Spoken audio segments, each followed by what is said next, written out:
tu assumes qui tu es, même sur des choses que tu n'aimes pas. Ça, c'est le plus dur. Parce que c'est facile d'assumer des choses quand on aime bien, mais quand on se déteste pour quelque chose, c'est très difficile de dire, OK, j'accepte. Et après, une fois que tu as accepté, ça ne veut pas dire, parce que les gens disent, mais souvent, si j'accepte, par exemple, je ne sais pas, si j'ai quelques kilos de trop, ça veut dire quoi? Que je dois rester comme ça? Non, mais c'est une fois que tu as accepté, que tu t'apprécies même avec le poids que tu as maintenant, même avec l'âge que tu as maintenant, même avec le chiffre d'affaires que tu fais maintenant, et ben c'est là où tu peux mettre en place des actions avec ce que tu as déjà, pas en te disant je devrais.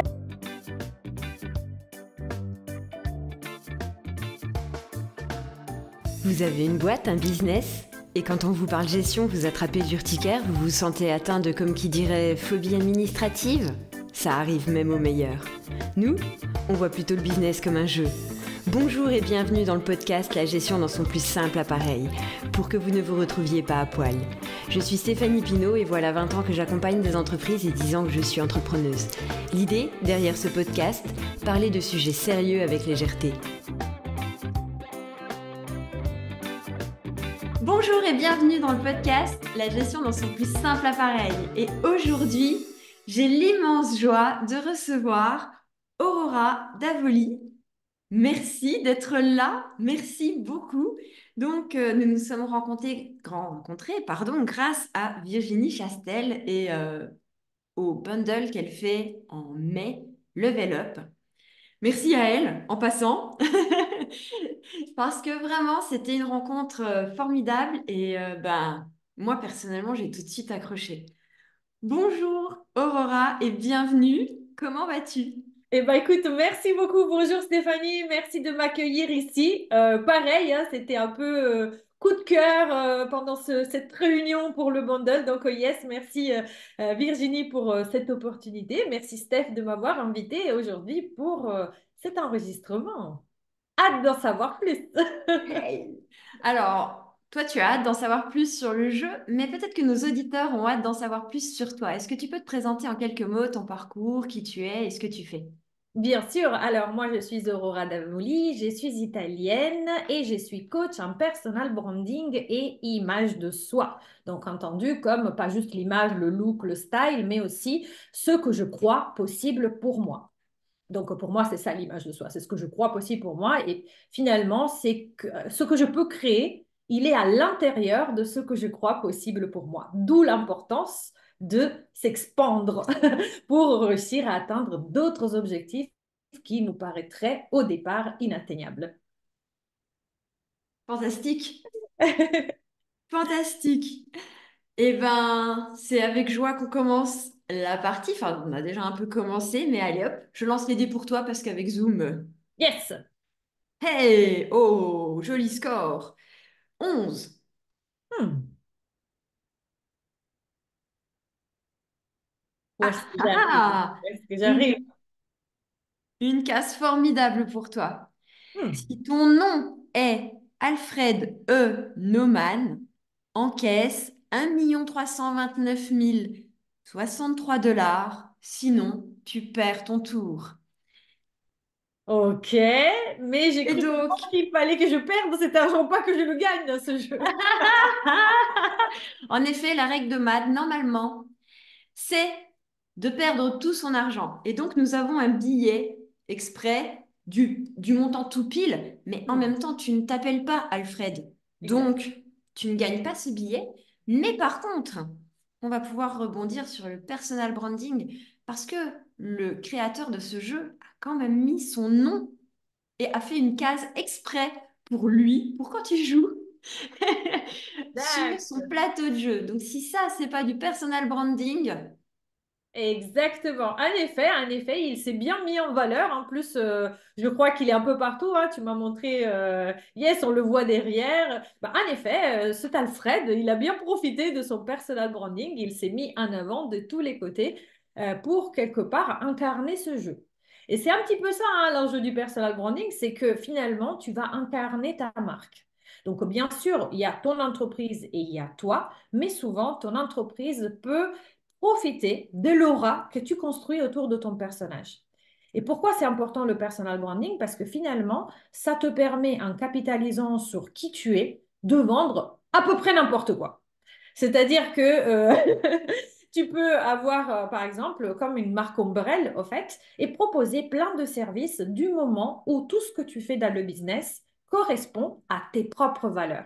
Donc, finalement, c'est un peu tes propres valeurs et ta mission qui est globale qui va primer sur l'établissement de la cible, l'établissement de la stratégie, l'établissement du produit. Finalement, ça peut changer, mais ce qui ne change pas, c'est tout ce qui tourne autour justement de qui tu es. Donc finalement, qu'est-ce qui se passe? C'est ça le bon effet de la chose, c'est que bon, il y aura des gens qui pourront pas te saquer et bah du coup tu pourras changer de thématique et ça ne changera rien parce qu'ils accrocheront pas à ta personnalité. En revanche, quand ils accrochent à ta personnalité et que bien sûr tu prends le temps de faire le côté marketing, écoute de l'audience, etc. Et donc tu sais comment répondre aux besoins de l'audience, et ben finalement tout ce que tu vas leur proposer ça aura beaucoup de chances de leur plaire. Parce que eux, ils sont attirés par ta personnalité. Et c'est un peu ce qu'il a fait, ce personnage-là du jeu. Hein. Il s'est un peu foutu partout. Bah, si tu peux pas saquer sa tête, déjà, t'achètes pas le jeu parce qu'il est en plein milieu de la boîte. Donc, après, l'idée, c'est de communiquer sur qu'est-ce que ça veut dire. C'est pas juste être un peu mégalo et avoir un ego comme as et se foutre en photo partout, mais c'est plutôt de se dire, OK, qu'est-ce que je veux communiquer en étant présent? T'arrives exactement sur le point où je voulais t'emmener, c'est que du coup, je pense à une certaine influenceuse qui vend l'eau de son bain. Ah Euh, oui, donc elle, en termes de personal branding, bah, elle a fait comme Alfred, hein, elle a réussi un coup de maître, puisque du coup, quand tu dis on peut quasiment tout vendre, bah, elle arrive à vendre des trucs assez hallucinants. mm, C'est parce que justement, elle a réussi à emmener les gens dans son univers, c'est ça que t'expliques? exactement. Et si on y fait attention, finalement, je vois exactement de qui tu parles. Bah, ce qui se passe, pourquoi les gens achètent l'eau de son bain? Parce que quelque part, ils admirent la personnalité qu'elle a et surtout le succès qu'elle a eu. Donc finalement, elle, par rapport à d'où elle vient, comment elle parle et aussi ses rêves, va attirer une certaine catégorie de personnes. Et c'est une certaine catégorie de personnes qui adorent Dubaï, dépenser de l'argent et les Lamborghini roses, à l'occurrence.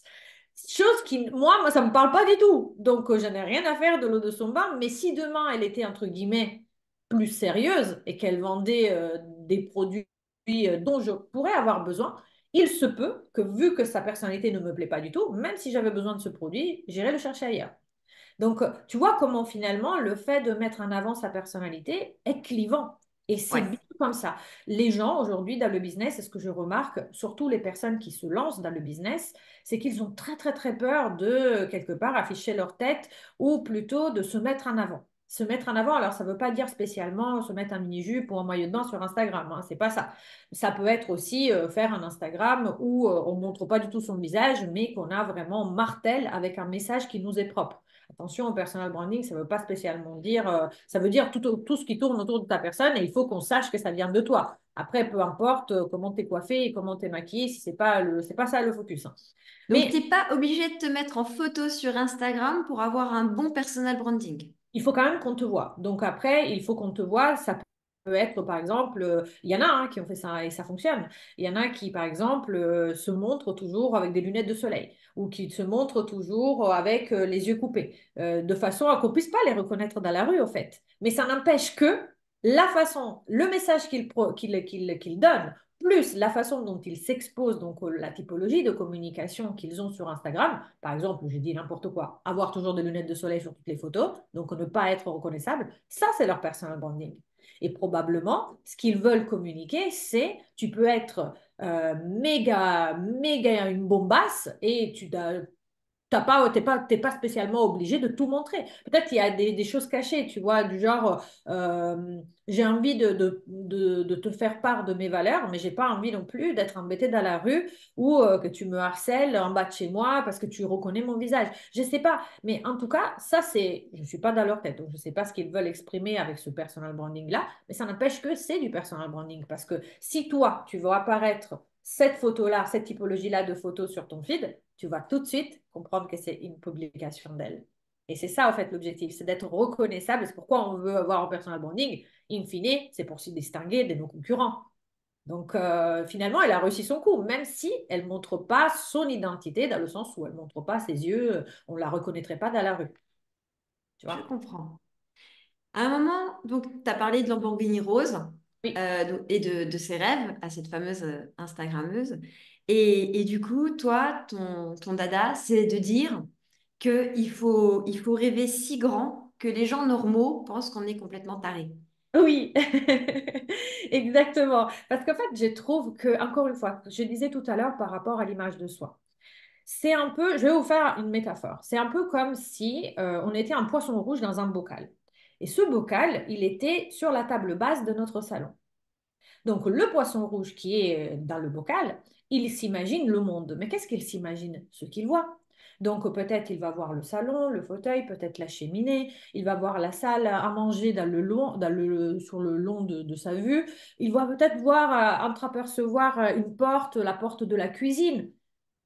Et c'est tout. Il ne sait pas que au-delà, par exemple, de la porte de la cuisine, il y a un escalier qui descend. Et l'escalier qui descend, il amène au palier. Et le palier, si tu descends les 6 étages qui sont dans cet appartement, bah, ils arrivent dans une cour parisienne. Et quand tu ouvres la cour parisienne, eh bah, tu es dans la plus grosse rue je sais pas, du 6e arrondissement de Paris. Et au-delà, il y a encore le métro. Et après, il y a d'autres villes. Et après, il y a le monde. Il ne le sait pas. Pourquoi? Parce que lui, il est dans son bocal, dans le salon. Donc, son monde, ce que les gens disent, oui, mais moi, je connais mes possibilités. Non, toi, tu connais ton habitat naturel. Et ça, c'est ton bocal. Et ce que tu imagines être tes possibilités, c'est ce que tu vois au travers de la vitre de ton bocal. Mais en réalité, il y a bien plus que ça. Mais tant que toi, tu ne le crois pas possible, tant que toi, tu ne t'octroies le droit de voir plus loin ou même de se dire, d'avoir la curiosité d'aller chercher plus loin, et ben finalement, tu ne pourras jamais dire, mais moi, je voudrais être un poisson aux Maldives. Parce que tu ne sais même pas que les Maldives existent.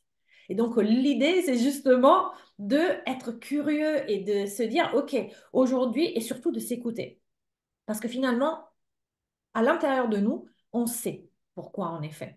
Le problème, c'est que, et surtout dans le dev perso aujourd'hui, tu vois, ce qui se passe, c'est qu'on nous dit tout le temps, eh ben, finalement, il faut que tu deviennes la meilleure version de toi-même. Il faut que tu te transformes. Il y a plein de trucs comme ça. Transformation. Venez à mon mastermind, ça va être Pense aux transformationnel. Power Rangers quand tu dis ça, transformation. Exactement, exactement. Donc, du coup, ça crée une énorme frustration. Surtout quand en plus tu as des cas clients où ils sont passés du tout au tout et tu te dis, ouais, bah ok, moi je suis une pauvre merdasse, j'y arriverai jamais. Parce que ça, c'est genre des unicorns, ce qu'on appelle aux États-Unis. Tu vois, genre, ouais, elle, voilà, c'est un truc de ouf. Mais moi, je ne serais pas capable de faire ça. En vrai, il n'y a pas de transformation. Il y a juste il y a juste le fait, et ça c'est une autre métaphore que je vais vous raconter, mais c'est juste le fait de se redécouvrir. Et pour cela, j'aime bien parler de l'histoire qui se passe au Tibet, où il y a donc un monastère de Bouddha, en fait un monastère, et dans ce monastère, il y a plein de statues de Bouddha en or. Sauf que les moines, ils ne sont pas bébêtes, ils savent qu'ils peuvent potentiellement se faire piller ces statues en or. Et donc, pour éviter le pillage, ils les recouvrent de boue, de terre, pour qu'il y ait comme une couche, qu'on dirait de la pierre, en fait, des statues en pierre. Et puis après, bah, il se loupe pas, il y a plein de guerres, il y a plein de pillages, bref, le monastère, il arrête son activité. Et puis après, des centaines d'années après, il y a d'autres moines qui arrivent, qui découvrent cet endroit magnifique et qui se disent, bon, on va reprendre possession de ce monastère, on va vraiment l'investir et en faire quelque chose de bien. Et un jour, au coucher du soleil, il y a deux moines qui sont en train de parler entre eux vraiment à l'entrée du monastère, où il y avait ces deux grosses statues qui gardaient la porte. Et là, ils s'aperçoivent que les pieds de l'une des statues, elles brillaient sous le reflet du soleil couchant. Là, ils se disent, oh, qu'est-ce qui se passe? Qu'est-ce que c'est que ça? Ils s'approchent et ils se rendent compte que ce n'est pas juste le reflet du soleil, il y a de l'or. Et c'est là qu'ils commencent à gratter et ils découvrent des statues en or. Et donc, tout ça pour vous dire pourquoi je vous raconte cette histoire, parce que finalement, au lieu de chercher à l'extérieur d'être comme la voisine, et ben, si on creuse à l'intérieur, on a de l'or en barre à l'intérieur de nous, sauf qu'on ne le voit pas.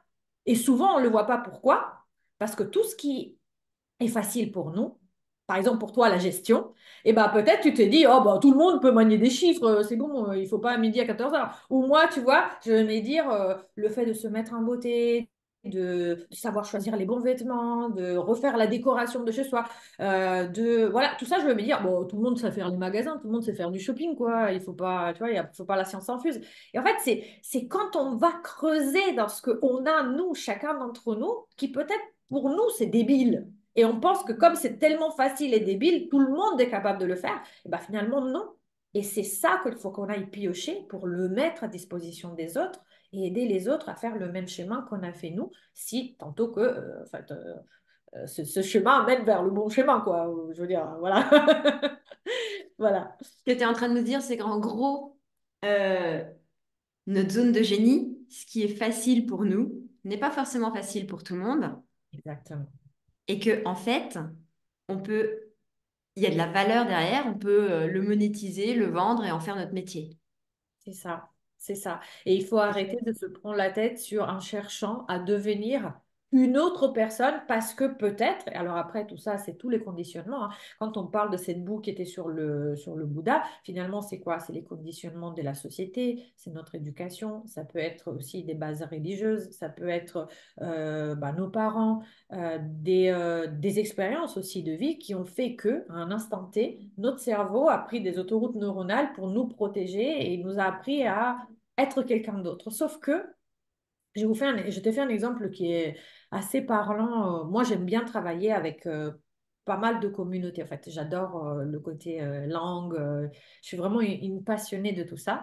Et je sais que, par exemple, dans la culture asiatique, notamment si c'est des personnes qui sont venues en France depuis des pays asiatiques, il y a un peu ce mythe de, OK, nous, on s'est saigné pour pouvoir partir de notre pays. Maintenant, toi, si tu veux être bon, il faut que tu sois médecin, avocat, vraiment et surtout médecin, hein. En Asie, si tu es médecin, c'est génial.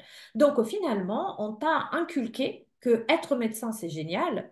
Et par exemple, être un artiste, c'est nul à chier. Donc, toi, en grandissant, même si tu es un génie au pinceau, ou même si tu es une make-up artiste de folie, tu arrives à faire des trucs de fou, et ben, jamais de la vie, tu vas ne serait-ce qu'y réfléchir comme si ça pouvait être une orientation professionnelle sérieuse, parce que tes parents se sont saignés pour t'envoyer à la fac de médecine. Donc, tu vas pas leur faire du mal. Et surtout, dans ta tête, valeur égale hmm, carrière de médecin. Donc, toi-même, tu ne t'octroies pas de la valeur et au contraire, tu vas souffrir pour en effet un don que, au contraire, tu as. Et c'est là, au fait, il y a toute la difficulté. Parce qu'on est conditionné. C'est pour ça que j'ai dit, parce que ça, c'est beau, tout le monde dit, ouais, en vrai, vous avez une sagesse intérieure. Ouais, tu parles, mais elle ne me parle jamais, cette sagesse intérieure. On aimerait bien l'avoir. Oui, oui, bah, j'écoute, hein, mais il n'y a rien qui vient. Mais en fait, c'est normal que ça ne vienne pas. Parce qu'en fait, il y a des couches et des couches et des couches qui se sont superposées à notre sagesse intérieure. Et donc, bon, après, bon, moi, j'utilise une méthodologie qui est plus assimilée à la thérapie, qui s'appelle IFS, qui c'est Internal Family System, qui permet justement d'aller creuser qui on est à l'intérieur. Pour aller voir, tu sais, en fait, comme si tu avais un iceberg, c'est tes pensées, et puis après, tu as la pointe de l'iceberg, c'est les pensées dont tu arrives à être consciente. Parfois toute seule, parfois avec des questions que le coach peut te poser, tu peux arriver à être consciente de ces pensées. Et puis après, il y a toute la partie dont tu n'es pas consciente. Et cette partie-là, c'est souvent ce qui nous bloque, notamment en personal branding, ce qui bloque notamment souvent les entrepreneurs, c'est le fait de ne pas, de vouloir se rendre visible, mais d'avoir peur en même temps de se rendre visible. Et ça, souvent, en plus, on se condamne parce qu'on se dit, mais attends, je sais très bien que si je veux réussir dans mon milieu, il faut que je me fasse un nom, il faut que je construise une autorité, il faut que j'ai un Instagram qui tienne la route plutôt qu'un LinkedIn ou encore que sais-je. Mais pourquoi j'y vais pas? Je me suis formée, je connais les algorithmes, je sais à quelle heure poster, je sais comment choisir les musiques d'Instagram. Pourquoi j'y vais pas? Et ben en fait, tu n'y vas pas parce que tu as ce truc-là de l'iceberg et qui est enseveli et il faut aller creuser ça. Et une fois que tu remets ça à la surface et que quelque part tu te fous la paix, tu te fous la paix et tu comprends en fait ce qui s'est passé, tu comprends d'où ça vient et surtout tu arrives à remplacer une croyance par une autre. Mais c'est pas une croyance, c'est ça que je veux dire. C'est ça qui me gêne un peu dans le fait de dire on va changer les croyances. Non, on va pas changer les croyances, on va juste te rapprocher de qui tu as toujours été. C'est juste que tu as perdu, tu l'as oublié au fait. Tu l'as J'aime oublié. beaucoup ce que tu dis. Ça, ben, moi, c'est un peu le chemin que j'ai pris puisque ben, ça fait 3 ans que je fais la troisième dimension, même Mm. presque bientôt 4. Mm. Et j'ai mis beaucoup de temps à, petit un, oser me montrer. Petit 2, j'en suis à cette étape-là, à parler de ce que je fais. Ça a Hmm. été très compliqué de mettre en avant ce que je fais parce que on m'a toujours dit les chiffres, c'est pas sexy, les chiffres, ça fait peur, etc. Alors moi, j'ai une approche complètement loufoque qui fait que on switch et que ça amuse les gens. Résultat des courses, ils oublient qu'on est en train de parler gestion, ils oublient qu'on est en train de parler chiffres, même si c'est le cas et que petit à petit, ils rentrent dans mon monde. Mais aller exprimer, aller expliquer ce que je fais sur les réseaux, mais c'est violence pour moi. Et ce que Ouais. tu dis, c'est exactement ça. Et je pense être loin d'être la seule là-dessus. Du coup, merci beaucoup pour ce partage parce que c'est grandement précieux. Enfin, vraiment, merci. Et tu vois, si on veut analyser un peu ce qui s'est passé, et ça, je pense que c'est vraiment une clé. Toi, tu es arrivé naturellement, mais finalement, je pense qu'on puisse le faire consciemment. Tout à l'heure, tu as dit, bah voilà, je les amène dans mon monde, etc. Mais finalement, qu'est-ce que tu as fait? Tu as joué avec. Tu vois, tu as joué. Tu as joué avec ce que tu avais à l'intérieur, tu as joué avec qui tu es. Et tu te dis, bon, bah, j'y vais, peut-être vont me prendre pour une folle furieuse. Et peut-être il y en a un qui va accrocher. Et bah voilà, ça va être mon client de cœur. Et c'est tout. Et bah, c'est le fait de se lâcher. C'est pour ça que je disais se lâcher la grappe, jouer. Aujourd'hui, je le remarque beaucoup que on a toute une spécialité. Donc, on s'est formé, on est bonne dans ce qu'on fait, au bon dans ce qu'on fait. Et finalement, notre métier, c'est pas trop le problème. Le problème, c'est plutôt comment communiquer aux autres quel est notre métier et quels sont les axes pour lesquels, en fait, les valeurs, la mission, etc., tout ce qui devrait faire que le positionnement, tout ce qui devrait faire que les gens vont nous choisir nous plutôt qu'une autre personne qui parle de gestion à ta place. Tu vois, quels sont les trucs? Et c'est là où on a beaucoup de mal. Pourquoi? Parce que d'un coup, comme on sait pas, on n'est pas habitué à communiquer, on n'est pas habitué à se montrer, etc., c'est un peu un autre métier pour nous. Et c'est un stretch qu'on doit faire pour aller vers un autre métier qu'on ne connaît pas. Le problème, c'est que quand on va vers un autre métier, ça peut être valable pour tout le monde, hein. Ce qui se passe, c'est que ça devient un devoir. Tu vois, je dois communiquer, sinon personne ne va jamais me voir. Je dois faire un live Facebook, je dois faire un live Insta, je dois faire des réels parce que l'algorithme Instagram me dit que c'est le truc qui est encouragé aujourd'hui. Tu vois, en fait, c'est je dois. Et moi, je vous suggère de remplacer ce je dois par je veux. Et comment tu me dis, bah non, mais moi, j'ai pas envie de me montrer, pourquoi je devrais vouloir? Bah si, en fait, parce que finalement, tu peux vouloir te montrer s'il n'y avait pas d'enjeu. Remarque, si aujourd'hui, tu étais certaine qu'en allant sur les réseaux sociaux, tu allais trouver des clients et tu ne trouvais pas des haters et tout le monde allait adhérer à ton message et tout le monde allait te comprendre et allait t'envoyer des DM en disant, hey, ça m'intéresse, je veux ta formation. Si tu avais cette sécurité-là, est-ce que tu irais pas plus gaiement? Est-ce que tu vois, tu te permettrais de être toi-même vraiment, tu vois, de montrer ton côté un peu loufoque, etc. Je pense que oui. Ouais. Parce qu'il n'y aurait pas de poids, il n'y aurait pas de pression. Mais tant qu'on se met le singe sur le dos, là, c'est lourd. C'est lourd. Et donc, c'est pour ça qu'on n'a pas envie d'y aller. Et le pire, c'est que ce fameux singe-là dont tu parles, je l'avais déjà quand j'étais expert comptable parce qu'il y avait certains de mes confrères qui me disaient que j'étais un poisson clown dans un monde de requins. Donc ça me suit depuis des années et des années. Enfin, je veux dire, c'est Est-ce que quelque part tu es ma d'accord? patte. Est-ce que tu es d'accord avec ça? Ah bah clairement, oui. Je me Ok. mordais les joues pour pas faire les vannes que je voulais faire parce que c'était absolument pas le moment, absolument pas le public. Enfin, c'était donc j'avais des j'avais des espèces, c'était pas des aftes, mais des petites boules dans les joues tellement j'avais pour habitude de me les mordre pour me taire. Donc Ouais. et aujourd'hui, en fait, justement, j'ai plus besoin de me taire. Il faut que je... Tout ce conditionnement que j'ai fait pendant oh, plus de 20 ans, je dois déconditionner pour pouvoir Exact. être enfin moi-même. Je dois casser la boue de la statue pour pouvoir justement dire et faire tout ce que j'aurais voulu faire avant. C'est ça. Et tu verras au fait que finalement, peut-être, peut-être pas, mais peut-être, il y a certaines... En fait, dis-toi un truc, que quel que soit le milieu professionnel, ça peut être la gestion, la finance, le monde artistique, bref, n'importe quel milieu professionnel, ceux qui habitent ce monde professionnel, les acteurs, c'est toujours des humains. C'est ça, Alors, c'est des gens. c'est des gens. Alors, pourquoi un humain, il aimerait bien la joie, la bonne humeur, le jeu dans la vie perso, et puis après, au boulot, non, lui, bon, comme ça. Ça, c'est un Le conditionnement. conditionnement, bonjour. Voilà.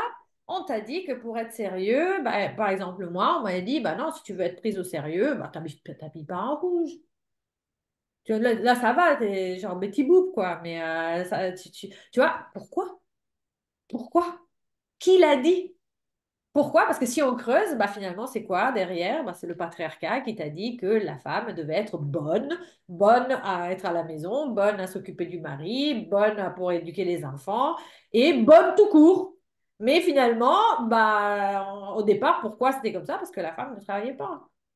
Et donc après, qu'est-ce qu'on a fait? On a transposé les mêmes codes de la femme au foyer des années 50, vraiment la femme américaine des années 50, on l'a transposé au monde du travail. Donc finalement, ça veut dire que bah, là, et d'ailleurs on le voit, les femmes au départ, elles étaient toutes les secrétaires, elles étaient toutes tirées aux quatre épingles, avec les cheveux comme ça, etc. Mais qu'est-ce qu'elles étaient?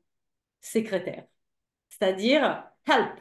Elles étaient assistantes, mais elles n'étaient jamais, elles, les managers qui voulaient tout. Et comme par hasard, quand ça a un petit peu changé et qu'on a commencé, je parle surtout de la culture anglo-saxonne, parce qu'en France, c'est venu après, mais quand on a commencé à faire monter les femmes dans l'entreprise, et ben finalement, qu'est-ce qu'elles ont fait dans les années 80 à New York? Quand on regarde les films des années 80, moi j'adore regarder pour le côté stylistique et aussi ce qu'il y a derrière, et ben Elles finalement, ont copié le style des hommes. c'est ça, avec en plus, en se rajoutant bien des paddings, là, les épaulettes énormes, genre Wonder Woman, j'ai des épaules, moi aussi j'ai des épaules, et puis après, bah, comme finalement je suis petite par rapport à un homme, ça c'est la nature, bah finalement je porte des énormes talons aiguilles pour bien marquer que je peux être à ta hauteur, avec ces épaules-là, et fermées jusqu'à là, parce que mes caractéristiques féminines, genre ma poitrine, on la gomme, parce que sinon je ne suis pas là pour être une pute. Voilà, et c'est exactement ça. Et moi, je dis tout le temps aux femmes,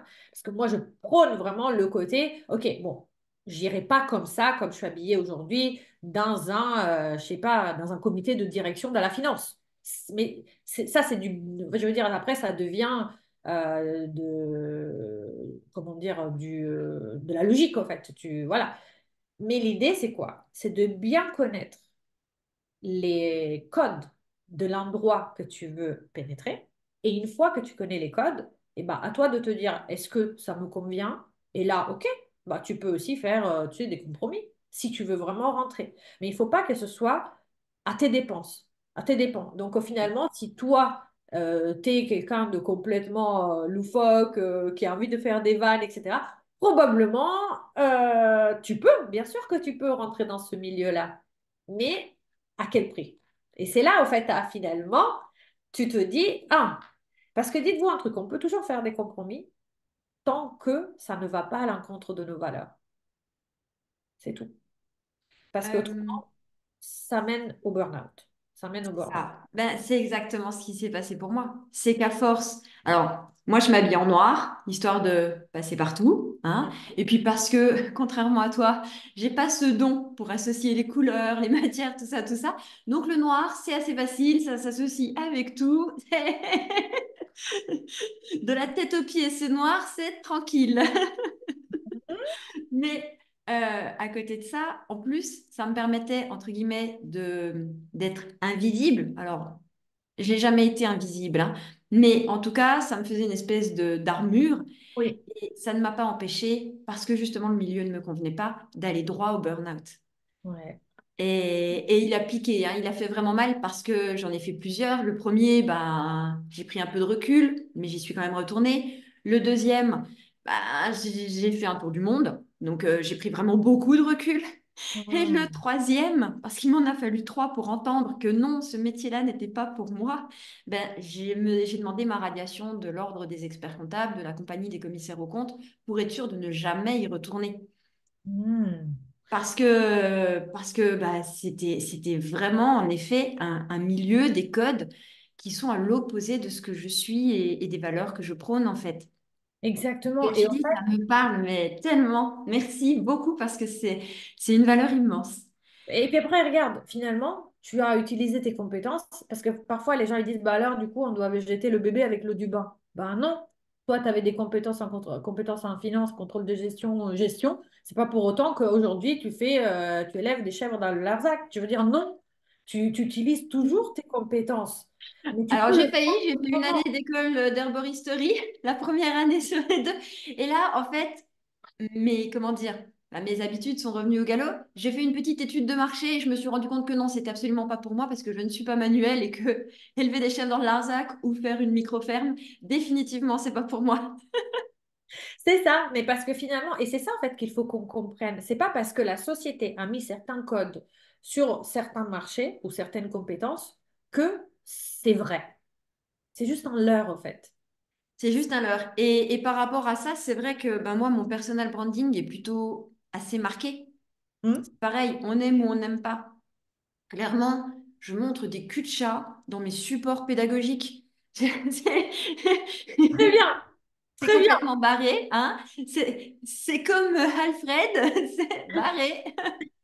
Mais exactement, mais les gens vont te choisir pour ça. Mais justement, les gens qui viennent parce qu'ils savent que oui, on va parler gestion en toute décontraction, on va parler gestion en toute légèreté. Et en même temps, eh ben, il y a des personnes que c'est pas possible, ils viendront pas parce que justement, pour eux, ça sera pas sérieux. C'est ça, Et c'est pas grave, c'est juste. En c'est même pas temps, grave. moi, les gens que je vise, c'est des gens qui, en règle générale, ont plutôt ce qu'on appelle une phobie administrative. Ça arrive même aux meilleurs. Et du coup, bah, je dois surtout pas arriver en mode alors, le bilan, le machin. Si Ben j'arrive non. avec un cul de chat, direct, il rigole, le cerveau, il s'ouvre. Et là, on peut commencer à parler. Exactement. Et puis après même, tu vois, je veux dire, tu fais un métier qui est d'aide publique, je dirais, parce que finalement, bah, si tu veux entreprendre, bah, la gestion, tu es obligé d'y passer. Et donc, finalement, ça voudrait dire quoi? Que ceux qui sont allergiques à la gestion parce qu'ils sont allergiques à ce monde-là, bah, eux, ils peuvent pas être bons gestionnaires dans leur boîte et peut-être amener leur boîte à des plus hauts niveaux, tout simplement parce qu'ils ont cette allergie-là. Donc, finalement, tu vois, tu accompagnes, je veux dire, tu as une utilité publique, en fait, tu vois. Et moi, je pense que c'est la même chose pour moi quand je vois que des femmes, elles voudraient être plus féminines et que pendant toute leur carrière, elles ont laissé passer, tu vois, des opportunités parce qu'elles ne se sentaient pas à la hauteur. Ou elles ont laissé passer des femmes qui peut-être avaient des dents qui rayaient beaucoup plus le parquet qu'elles parce qu'elles ne se sentaient pas à la hauteur. Et que finalement, bah, elles voient que, bon, elles prennent de l'âge, donc leur corps change. Et là, elles se disent, peut-être leur mec les quitte. Et là, elles se disent, mais punaise, mais moi aussi, je veux être une femme. Pourquoi j'étais habillée en mec toute ma life? Parce que sous prétexte que je travaillais dans une grosse entreprise. Pourquoi? Ouais. Et en fait, si tu veux, c'est là, en fait, c'est hyper important parce que quelque part, bah, on aide les gens. Et toi, tu aides les gens à aller apprécier la gestion et surtout à l'utiliser à bon escient pour développer leur boîte, quoi. Sur le même principe que toi, tu aides les gens à oser. Ouais. D'ailleurs, tu dis aussi que souvent, on ne le fait pas par manque de temps. Ça, c'est, hein, on court tous après. Par peur du ridicule. Cette Oui. fameuse peur du ridicule et par culpabilité. Oui. Culpabilité par rapport justement au fait de trahir toutes les valeurs qu'on t'a inculquées.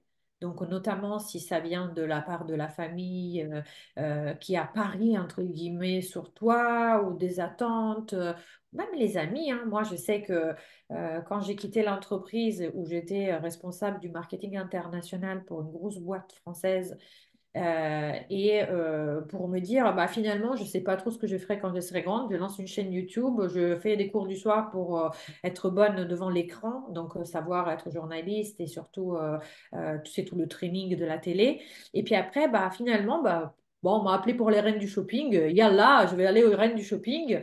Et à l'issue de ça, bah, tiens, les gens, ils me demandent en effet toujours des conseils vestimentaires. Je vais monter ma boîte de conseils en images. Et là, tu peux pas savoir à quel point même mes meilleurs amis ont dit, mais Aurora, t'as pas fait un MBA et deux diplômes bac+5 pour être conseillère en image. Genre, parce qu'en fait, on déçoit et donc on se sent coupable. On se sent coupable peut-être aussi. Alors imagine en plus quand on a dû faire des études chères qui ont coûté à la famille, que la famille n'était pas, ne nageait pas dans l'or, du coup, elle s'est saignée pour te payer les études. Et toi, tu arrives et tu dis, bah, ah non, en fait, moi, je veux faire autre chose. Je veux être freestyle. Bah, forcément, tu vois, donc tu te sens coupable. Après, Ouais. c'est la culpabilité aussi. Si tu as des enfants et de te dire, ah, je sors, ça, c'est souvent les femmes qui veulent sortir du salariat et qui se disent, attends, j'ai des responsabilités. Et si je ne peux pas payer ensuite les études de mes enfants, et si je pèse sur mon mari, et si demain mon mari me quitte et que je reste toute seule et que ma boîte tourne pas, qu'est-ce que je vais faire pour entretenir mes enfants? Donc, il y a plein de culpabilité dans ce sens. Comme si, et ça c'est pour moi c'est la clé, comme si tu prends un choix aujourd'hui, c'est bon, c'est gravé dans le marbre, t'es à jamais tu vas faire ça. Mais où? Où est-ce qu'on l'a écrit? Nulle part. Et heureusement, parce que sinon, on serait vraiment mal. T'imagines les choix? Enfin, là, moi, j'ai des ados à la maison. Et du coup, on leur demande avec... donc, j'ai ma fille qui est en troisième, où elle doit choisir déjà quelque part son avenir pour prendre le bon bac. Et il y a mon Mhm, fils qui passe son bac cette année, où on lui demande Parcoursup ce qu'il fait après. mhm. Mais si c'était pour la vie, le stress que ça met. Énormément, énormément. Et c'est encore plus stressant quand la famille a des attentes envers les choix de l'enfant. C'est-à-dire que déjà, lui, il se retrouve à devoir faire un choix cornélien parce qu'il s'interroge de façon légitime sur ce qu'il voudra faire après. Et le parent, il veut orienter dans un sens et lui, de cœur, il voudrait aller vers un autre, mais par respect de la famille, il veut pas les contrarier. Du coup, il essaie de se faire plaire le choix qui est fortement encouragé par la famille. Voilà. Sauf que ça marche jamais. Non, Ça ça marche marche. jamais, tu vois. Regarde, moi, quand j'étais plus jeune, mes parents, bon, là, c'était une question d'argent, c'était pas une question d'opposition mentale ou quoi. Mais en fait, chez moi, il y avait bac S, bac L. Donc ça, c'était les deux bacs. Maintenant, je sais qu'ils s'appellent différemment en France, mais bref, le correspondant. J'ai Euh, passé à cette période-là aussi. Moi, j'ai passé un bac ES, donc je vois très bien de quoi tu Voilà, parles. exact. Et du coup, bah, tu vois, donc imaginons bac L. En plus, bac L en Italie, chez nous, c'était 11 heures de grec et 11 heures de latin par semaine, hein. Donc, c'est pas genre la petite option comme en France, hein. C'était pas une option, c'était Oui, mandatory et c'était obligatoire. Bref, donc je me tape ça. Et l'idée, c'est que moi, à la base, ce que je voulais faire, c'était les langues. Mais depuis toujours. Depuis toujours. Moi, c'est ma passion. Moi, mon père, un Sicilien, parce que mon père, en fait, ma famille est sicilienne, il m'a toujours appelé un Sicilien pedelongo. Ça veut dire pied long. Ça veut dire, tu sais, quand tu veux ouvrir la porte pour sortir de la porte, du coup, tu fous le pied pour éviter que la porte se referme. Et ben mon père, il m'appelle comme ça depuis que j'ai 5 ans. Parce que j'ai toujours voulu voyager, parce que j'ai toujours voulu être avec des gens qui ne faisaient pas partie de ma culture. D'ailleurs, ça n'a pas loupé, je ne suis pas mariée avec un Italien, tu vois. Et voilà. Et donc, comme quoi, c'était vraiment ancré. Mais il n'y avait pas d'argent. Et le lycée linguistique, donc les langues, c'était que payant. Donc, il ne pouvait pas. Lui, il pouvait juste m'envoyer à l'école publique. Il ne pouvait pas m'envoyer à l'école privée. Et donc, bah, finalement, bah, je ne l'ai pas fait. Bah, tu vois, tu peux. Ça revient. Ça revient. ça Donc, revient. ça revient. Et du coup, bah, forcément, après, j'ai appris par mes propres moyens, etc. Et aujourd'hui, bah, je parle 5 langues. Donc, je suis contente de ça. Mais en fait, ce que je veux dire, c'est que ça va. Si on écrase le naturel, bah forcément, ça revient au galop. Et pour le dire avec la finesse de mon père, la vérité, c'est comme la merde, ça revient toujours en surface. Si tu la mets dans l'eau, ça remonte. Voilà, et c'est comme ça. Et c'est comme ça. Et j'en ai plein d'exemples parce que j'imagine que toi, dans ta propre vie, tu en as aussi des choses que tu sens que tu étais comme ça depuis que tu étais toute jeune et que finalement, bah, les conventions sociales, la culture, les parents et tout, on t'a dit, ah, ça, c'est pas bien. Ok, tu as voulu aller dans ce sens-là parce que c'est plus confortable d'aller dans le sens où on est attendu. Et derrière tout ça, il y a quoi? C'est juste en vrai. Il y a deux choses. Le fait de ressentir tout ce qu'on veut dans la vie, c'est toujours parce qu'on veut ressentir une émotion. Et il y a toujours une émotion qu'on veut ressentir, c'est celle d'être aimé. Et l'autre, c'est la paix. Mais souvent, le fait d'être aimé et le risque qu'on a dans nos têtes, parce que finalement, nos parents, je suis sûre qu'ils nous aimeraient, même si on faisait un choix d'école qui n'était pas le bon pour eux. Mais bref, nous, dans notre tête, c'est, surtout s'ils nous ont foutu la pression, ça devient une condition sine qua non pour garder leur amour. Et donc, on est compliant. On dit, OK, bah OK, j'y vais. Malgré qui on est vraiment.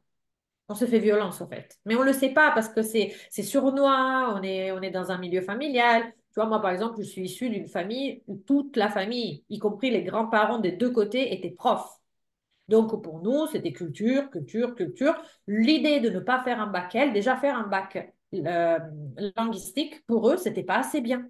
Parce que tu allais pas faire du latin et du grec. C'est pas normal. Si tu veux être cultivé, tu dois faire du latin ou grec. Ou à la limite, si tu veux pas faire du latin et du grec, tu fais au moins du latin et tu vas au lycée scientifique. Parce qu'au moins, tu mâcheras beaucoup de maths. Mais ça, c'est noble. Voilà, il y avait les matières nobles et il y avait les C'est matières ça. d'application. Ça me parle beaucoup parce que quand j'étais à l'école primaire, donc c'est pas tout neuf, hein, ça remonte.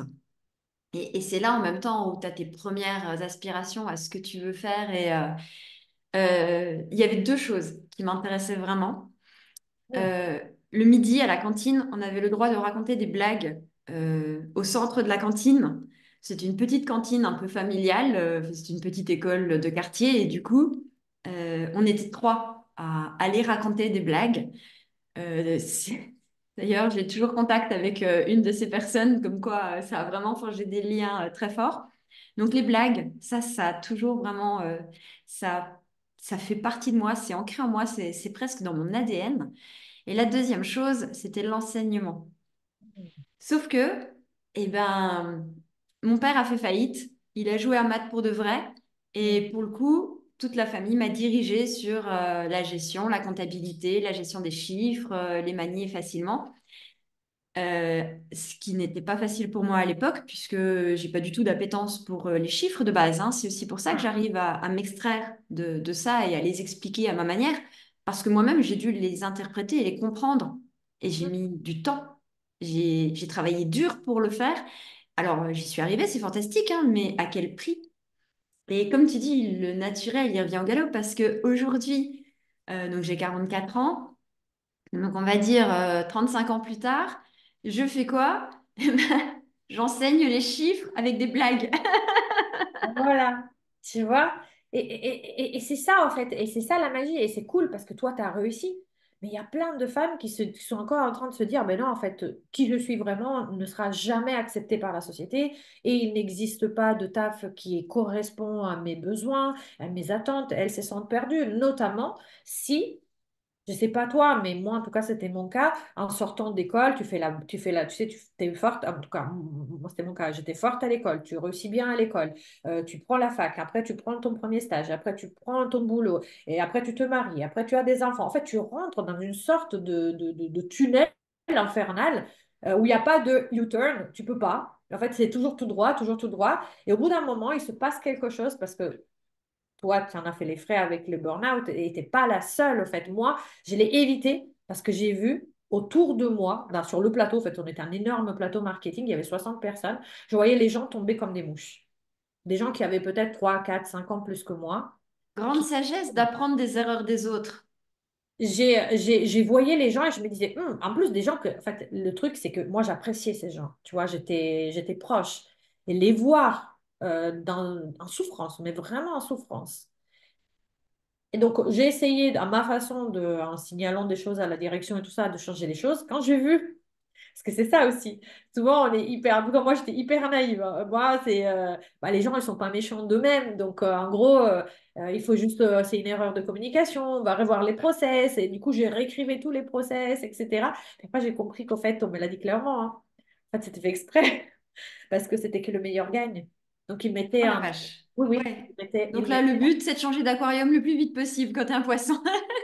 exactement. Et là, je me suis dit, non, mais attends.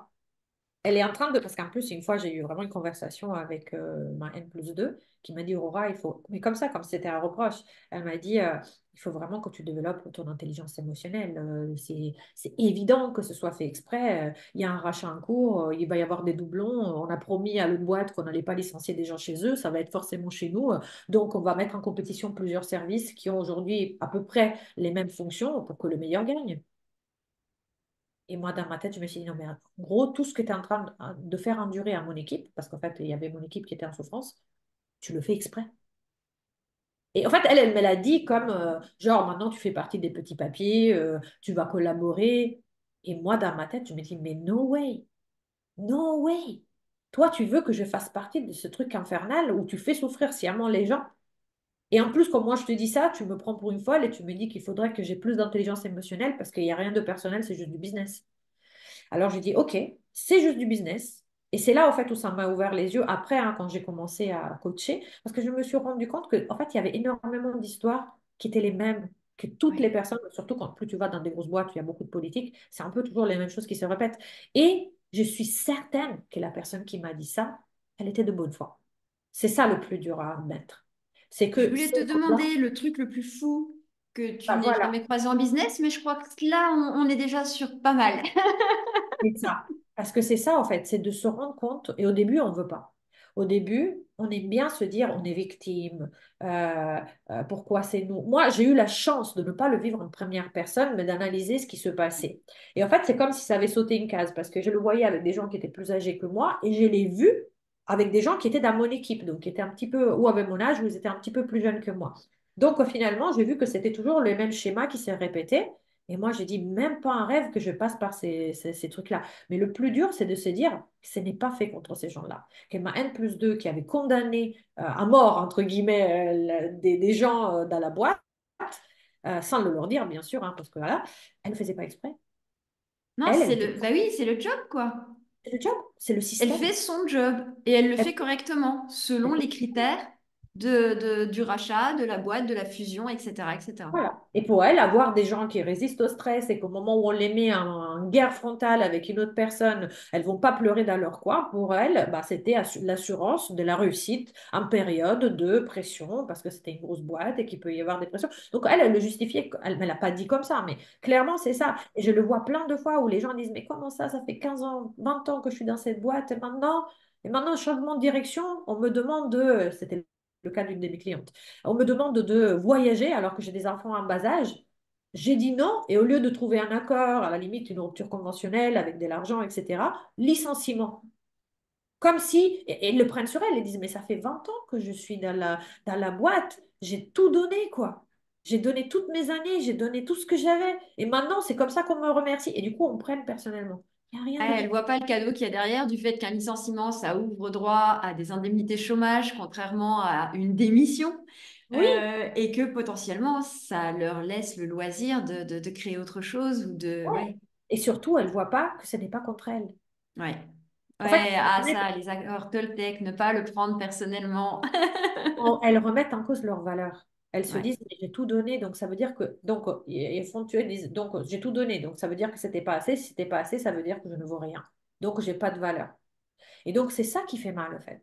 C'est le fait d'avoir cette douche froide où on a l'impression de manquer de reconnaissance alors qu'on a tout donné et que pendant des années, tout s'est bien passé. Donc, c'est un peu comme, voilà, on a oublié les beaux moments ensemble, vas-y et dégage.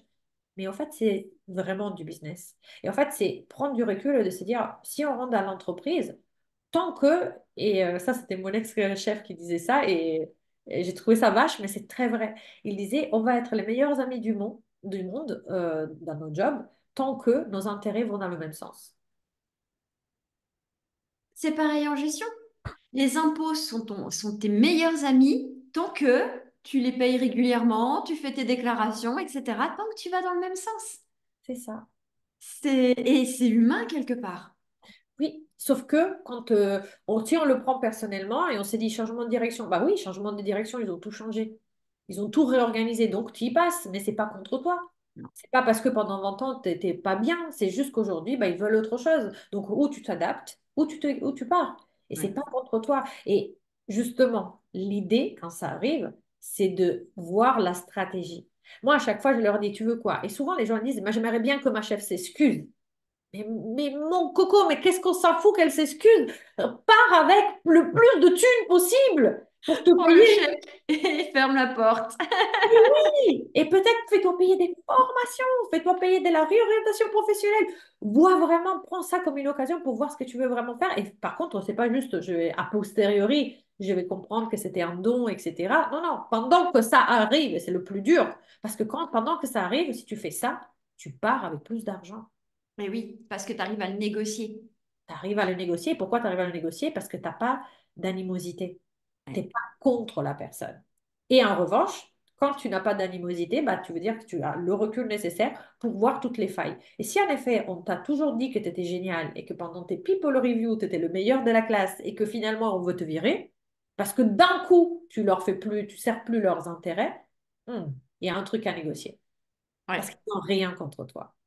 C'est ce qui s'est passé dans mon cas. Parce qu'en fait, moi, en plus, je m'entendais super bien avec tous mes chefs, avec toute la boîte, vraiment. Et puis après, bon, la direction de mon service, pas la direction générale, la direction de mon service a changé. Elle a décidé de tout faire. Et là, justement, c'était les gens de mon équipe qui en pâtissaient. Quand je me suis rendu compte que c'était fait exprès, et ben, j'ai dit, OK, déjà, je me suis assurée que les filles puissent partir avec les honneurs. Et bon, bref, ça n'a pas été très net, mais peu importe. Et de l'autre, je me suis assurée, j'ai dit, c'est quoi mon intérêt? Est-ce que mon intérêt, c'est faire la victime? Maintenant, oh, je suis manager, mais si toute mon équipe part, je ne suis plus manager. Oh là là, qu'est-ce que je vais faire? Rien à foutre. Ok, je vais trouver le meilleur MBA de France dans le digital. Je vais reprendre les études et c'est eux qui payent et ils vont me payer aussi 6 mois de salaire. Et c'est comme ça. Business is business, Et oui, en fait, eux, ils raisonnent avec une tête de businesswoman et businessman. Bah, fais la même chose. clairement. On peut pas changer. En fait, les gens, ils veulent changer la culture d'entreprise, ils veulent changer les règles de la boîte, et c'est valable aussi quand on est entrepreneur, hein, du milieu où on vit. Non. Ou tu te dis, ce milieu-là n'est pas pour moi, et tu fais autre chose. Ou tu te dis, comment je vais faire pour le temps qu'il faut, si tu veux pas y rester des masses, en tirer le maximum de profit pour après faire autre chose. Ce que tu es Ou en train de dire, c'est qu'en fait, le poisson ne peut pas changer lui-même l'eau de l'aquarium. non, il peut pas. Ouais. Il Ah, peut pas. c'est chouette. C'est chouette. Il peut pas changer l'eau de l'aquarium. Il peut juste se dire, eh ben, finalement, je veux être déplacé ailleurs ou, tu vois, en fait, il peut juste communiquer le fait et agir pour changer sa propre situation. En fait, c'est toujours le leadership de soi, hein. Moi, je le ramène beaucoup au leadership de soi. C'est-à-dire que tant que tu es dans une situation qui ne te plaît pas et tu n'es pas les tenants et aboutissants pour changer cette situation, pour changer ce qui te gêne dans cette situation, eh ben, change-toi ta vie pour ne plus être dans cette situation. Il n'y a rien de mal. C'est Alexandre Astier, je crois, qui dit dans une interview qu'il peut y avoir des jours off. Il peut y avoir des jours où, en effet, c'est pas cool. Et s'il y en a un, deux, trois, quatre de suite, bon, ça peut arriver. Mais si c'est tout le temps et toutes les semaines et tous les mois, c'est que, oui, en effet, il faut changer de situation. Ouais. C'est ça. Et pour moi, encore une fois, la clé de tout ça, déjà, c'est deux trucs. Première chose, tu checkes avec tes émotions. C'est-à-dire que ça peut t'arriver, imaginons, tu as un enfant en bas âge qui pleure toute la nuit, le lendemain, tu es claqué, tu vas au boulot, la personne te dit un truc qui ne te plaît pas, tu te sens pas bien, ok, ça peut arriver une journée parce que tu avais aussi des circonstances aggravantes de ton côté. Mais ça peut arriver aussi plein de fois. Mais ça, c'est quand l'émotion négative, elle est constante, c'est pas bon. Ça, c'est une chose. Deuxième chose, c'est tes valeurs. Si par exemple, moi, j'étais restée dans cette boîte, en sachant que les valeurs, c'était, comment on peut dire, comment on a, marche ou crève, c'était un peu ça, hein, marche ou Ah, crève. Donc, c'est, elle est terrible, cette phrase. ouais, mais c'était exactement ça. C'était exactement ça. En fait, les gens étaient mis en compétition pour le même poste. C'était marche ou crève. Et ben, si ça, c'est, pour eux, c'est normal, parce que c'est leur culture. Et ben, ça sert à quoi? En fait, ça va tellement à l'encontre de ma vision de l'humain et du management, parce que moi, j'étais déjà manager, je peux pas. Donc là, Non, parce que tu serais en combat constant tout le temps constant. et en termes d'énergie, tu te vides. C'est ça. Tu parlais de burn-out tout à l'heure. Le burn-out, c'est quoi? C'est quand on a une situation de stress qui perdure. Alors, nous, tu vois, tu traverses la route, tu entends un klaxon parce qu'il y en a un qui a failli te passer dessus. Tu fais ouh, oh là là, je suis passé, j'ai pas vu le rouge, je suis passé, ouh là là, j'ai failli me faire écraser. Là, tu as une montée de stress et 2 secondes après, bah, tu vas acheter ta baguette, tu fais autre chose, tu as oublié, c'est pas grave. Donc, ça, le corps humain, en fait, est capable de gérer. Mais quand on est toujours en hype, quand on est toujours comme ça, et ben, c'est comme une pile, en fait. Tu parlais d'énergie, c'est une pile qu'on a et au bout d'un moment, on n'en a plus. Et finalement, souvent, on tient que avec le mental, mais au bout d'un moment, le burn-out, c'est quoi? C'est quand ton corps, il lâche. C'est-à-dire que tu peux plus, même au mental, tu peux plus te lever du lit, en fait. Tu peux plus. Tu Tu peux sais même plus. pas. Tu sais même pas, parce qu'en Soudan, souvent, c'est soudainement que ça arrive. Du jour au lendemain. C'est un craquage. Moi, j'ai appelé ça un craquage mental. C'est ça, ça a craqué littéralement. C'est C'est ouais. ça. C'est ça. Ça a craqué. Et puis après, bon, bah, après, bah, il faut prendre soin de soi et voir comment remettre de l'énergie dans la pile.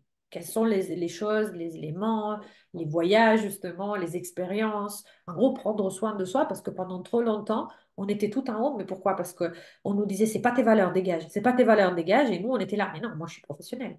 Non, moi, j'ai étudié pour ça. Mais Le non, perfectionnisme qui est venu oui, je coller vais pas te là-dessus, décevoir. soit professionnel justement, et tais-toi. Oui, c'est ça. Le perfectionnisme, la peur de décevoir les autres, euh, aussi la peur de se décevoir soi-même, parce que finalement, on était tellement conditionnés qu'on a cru que bah, la gestion, c'était un monde de sérieux. Donc, si je sors de la gestion, bah, je suis plus sérieuse, je suis quoi? Perte d'identité. C'est très difficile de se dire tout ce que j'ai fait pendant toute une vie, bah, finalement, bah, c'était pas la bonne route.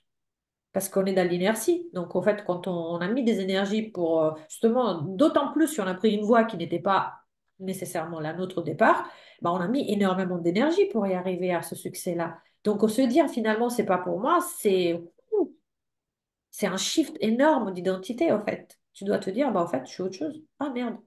Ah bah si. Imagine que par rapport à tout ce que tu vois, parce que tu accompagnes les gens à faire ça en fait, Ouais. à s'assumer eux-mêmes et donc à shifter avec tout le conditionnement qu'ils avaient avant, t'as dû voir des trucs qui étaient complètement hallucinants. C'est quoi pour toi ta plus belle réussite dans ce domaine-là? Ma plus belle réussite, bah, il y a deux choses. Il y a l'histoire de ma toute première cliente, parce que moi, j'ai démarré, quand je te disais, mon gros craquage, c'était de se dire, bah, fac, bah, j'aime bien le style, vas-y, je deviens conseillère en image, j'ai gagné les reines du shopping. Comment elle s'appelle? Christina m'a dit que j'étais faite pour devenir coach, vas-y, j'y vais. Sauf que je me suis rendu vite fait compte que, bah, en fait, changer l'esthétique, changer rien du tout à l'intérieur si c'était pas accompagné par un shift intérieur. Et donc, j'avais pas les armes. Donc, c'est pour ça que j'ai repris encore pour l'énième fois mes études. Je suis partie aux États-Unis et j'ai fait une école, l'une des meilleures écoles de coaching pour pouvoir coacher le côté mindset. Et donc, finalement, bah, comment faire pour trouver des clientes quand c'est comme ça? Bah, je rappelle les personnes que j'avais accompagnées côté fringues, tu vois. Et il y en a eu une que du coup avait changé de look extérieur, mais qui n'arrivait pas encore à plein de choses. Par exemple, elle n'avait pas de branding, voilà, elle était entrepreneuse, mais elle n'arrivait pas à s'affirmer, plein de choses. Bref, on voit hein, le fait de, tu vois, ne pas savoir poser ses limites, de ne pas savoir négocier ses tarifs parce qu'elle travaille avec des agences. Bref, plein de choses comme ça. Et me dire, cette personne, je l'ai prise et elle m'a fait confiance. C'est ma première cliente mindset, entre guillemets, tu vois, sur le branding et sur le mindset plus globalement.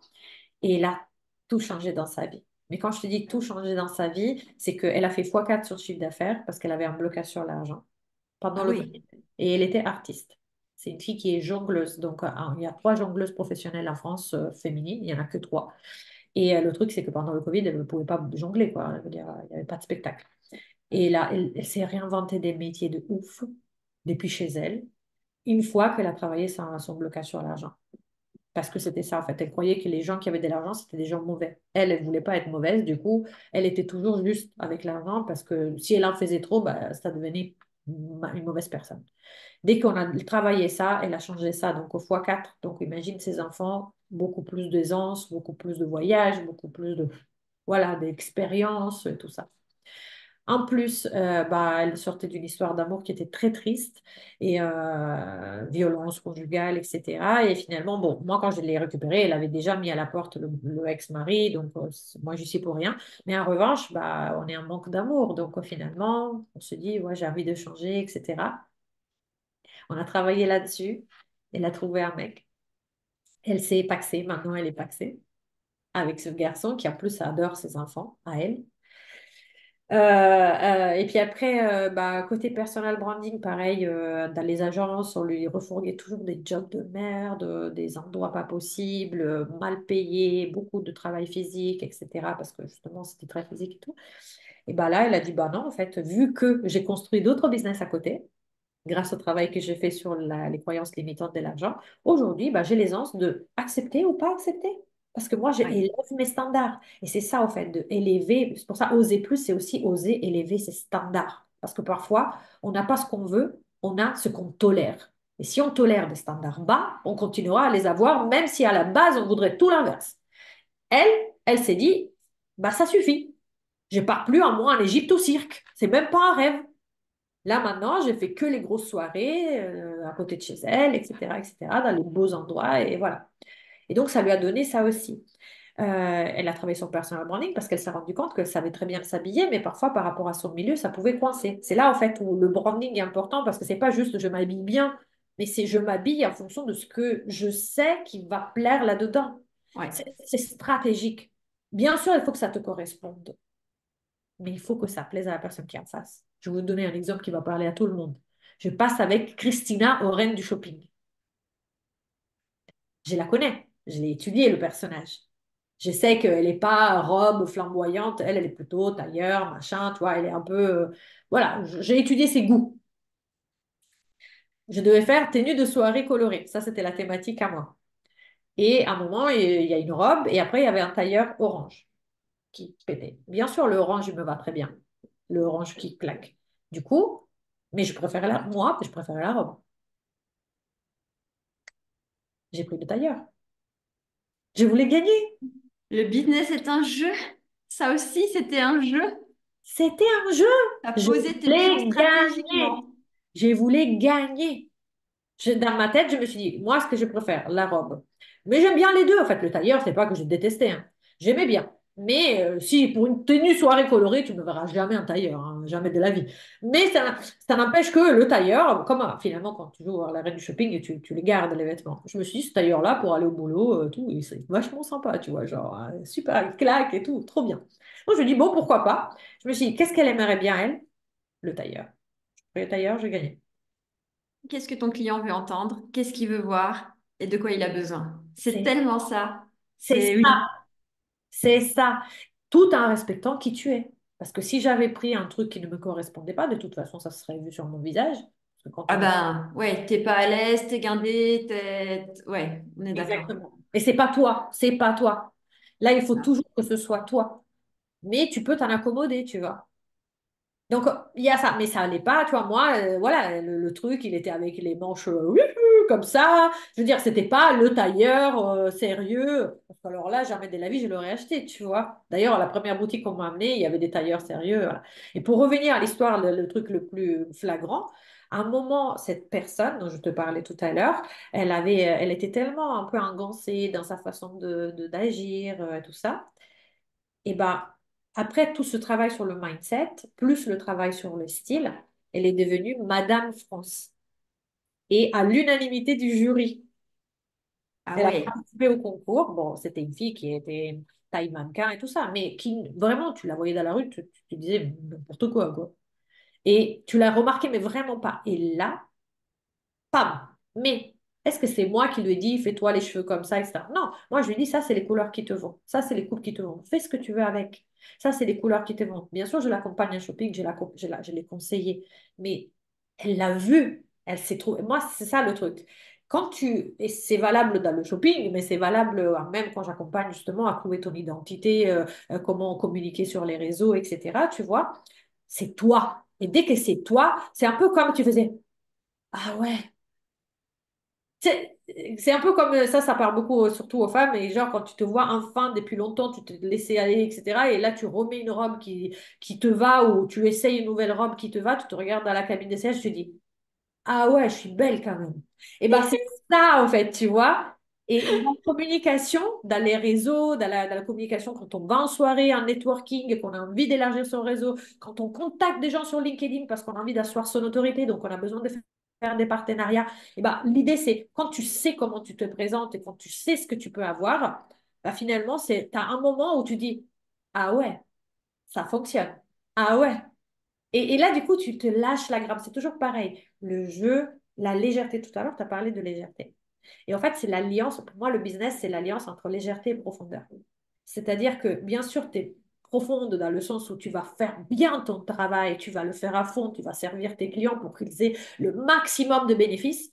Et en parallèle, tu le prends, tu leur apprends aussi, hein, parce que je pense que c'est aussi une leçon que tu donnes aux autres, de dire, OK, moi, je ne me prends pas trop au sérieux et vous ne vous prenez pas trop au sérieux. Le singe, dégagez-le, c'est pas grave. c'est ça. Si ça vous plantez, bah, vous aurez appris un truc. Et il ne faut pas croire, ça arrive à tous les niveaux de business. Là, moi, je me suis payé une masterclass où j'ai eu 0 client parce que j'ai eu la campagne. En fait, Facebook a changé l'algorithme fin mars. Et aujourd'hui, ça d'ailleurs, je le dis parce que pour moi, c'est hyper important côté personal branding, justement. Maintenant, en fait, avant, on avait vraiment une capillarité. En fait, on pouvait choisir aussi, quand on faisait le ciblage d'un Facebook, on pouvait dire, en fonction des centres d'intérêt de notre audience, on pouvait aller targetiser les personnes qui nous correspondaient. L'algorithme a changé.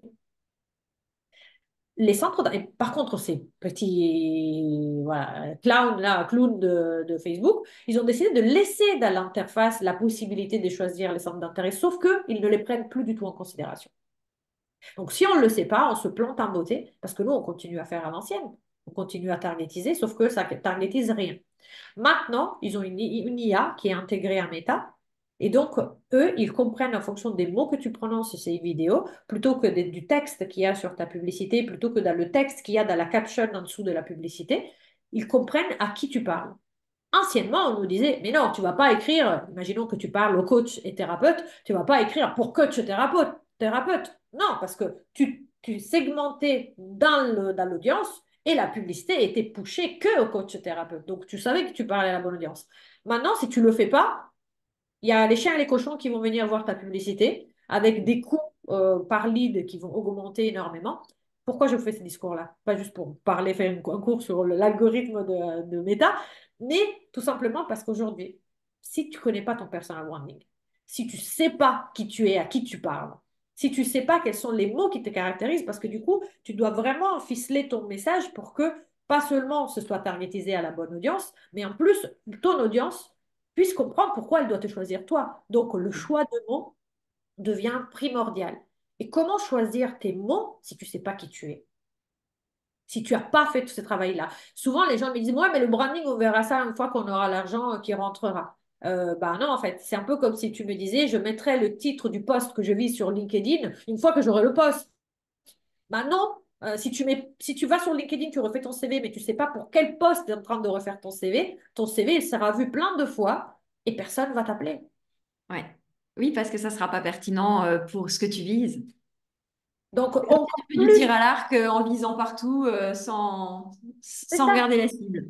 Et donc, les gens qui disent, mais non, mais moi, je m'en fous de tout ce travail-là, mindset et tout. Moi, je veux juste que tu m'aides à faire mon feed Instagram. Oui, mais on va mettre quoi sur ton feed d'Instagram si tu sais pas qui tu es, qu'est-ce que tu veux exprimer, pourquoi les gens devraient te choisir, à qui tu veux parler, que tu as honte de montrer ta tête ou que tu as honte de ta voix ou que tu as honte, je sais pas, d'avoir un accent, je sais pas, je dis n'importe quoi. Ben non, en fait, parce que les gens, peut-être, ils te choisiront parce que tu as un accent. Parce que tu as un accent, du coup, bah, ils se disent, bah ok. Tu vois, donc, en fait, c'est surtout ça, en fait. Souvent, les choses qui pour nous sont des défauts sont les raisons pour lesquelles les gens vont nous choisir. Oui, c'est vrai. Tu vois, par exemple, si tu prends ton cas, peut-être pour toi au début, tu t'aurais voulu rentrer dans le moule et ne pas être si rigolote et ne pas avoir à te mordre tes joues pour ne pas parler. Tu aurais voulu être comme tes collègues pour lesquels c'était naturel d'être comme ça. Parce que ça te faisait souffrir d'être comme ça, ah. Mais finalement, c'est pour ça qu'aujourd'hui, les gens vont te choisir. Parce que si tu étais comme Oui. ça, bah, personne ne te choisirait toi. Tu vois? Ah, ben, sinon, ils vont à l'école ou ils vont dans un organisme de formation classique pour avoir mal à la tête en sortant et en n'ayant rien compris, on est d'accord? Ben voilà. Donc, ceux qui pour nous sont nos défauts, il faut faire très très très attention. Ce qui pour nous, c'est nos défauts, finalement, vont être la raison pour laquelle on va te choisir. Et moi, j'ai commencé à travailler ça quand j'étais dans l'entreprise. Parce que je suis rentrée, je voulais faire comme tout le monde. J'étais dans une boîte un peu hype, une grosse start-up qui avait explosé en nombre de personnes. Je suis rentrée, ils étaient 800, je suis sortie, ils étaient 2002. Donc voilà, c'était plus une Belle start-up à ce progression. niveau-là.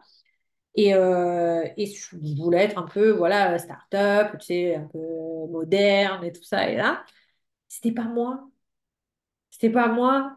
Du coup, au bout d'un moment, je dis, eh, fuck, c'est bon, quoi. Vas-y, je vais mettre un short, je vais porter des perruques.